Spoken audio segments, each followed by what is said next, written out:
Hey, what's going on? I have this jersey hanging on my wall, as you can see here in my office. Now, it's in a case because I wanted to display it. It's not actually because it has a lot of value. In fact, it was just one of those like free giveaways that the Cardinals were doing at their home stadium several years ago.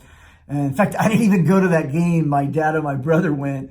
And the jersey didn't fit my brother, or he didn't want it, and so he gave it to me. And it's just kind of like a throwback replica jersey. It actually has no real monetary value, but it has great sentimental value. I'm sure there are things in your life that you have value in. Something maybe that really does, maybe it's like the fine china that's been passed down in your family that you don't ever touch or use. It's just on display only. Maybe you have some other possessions that are so valuable to you. Maybe it's like some tools that you've had for years and you use them all the time and they're your favorite go-to thing, and you don't know what you would do if you didn't have those tools in your garage. They're used all the time. I think in our lives, we tend to think that God is looking for people who are pristine and perfect, who are like the display case jersey that looks really valuable, that's impressive maybe to people, or that fine china that sits in the corner cabinet that everybody oohs and ahs about. We think that that's the epitome of what God is looking for, and those are the only people that God wants to use in this life. But I actually believe that God wants to use you. He wants to use me. He wants you and I to become these vessels that show God's glory. And sometimes we're broken and we're fragmented and we're busted up and we're dirty on the outside.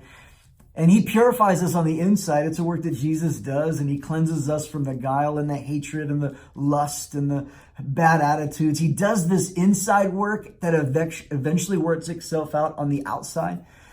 But God wants to use you. The 2 Corinthians says that we're just a bunch of jars of clay, these vessels that are cracked and broken and have these imperfections and weaknesses all over us. But those weaknesses and cracks and imperfections actually allow more light to get out. They actually allow more of what gets poured in to immediately get out, leaked out.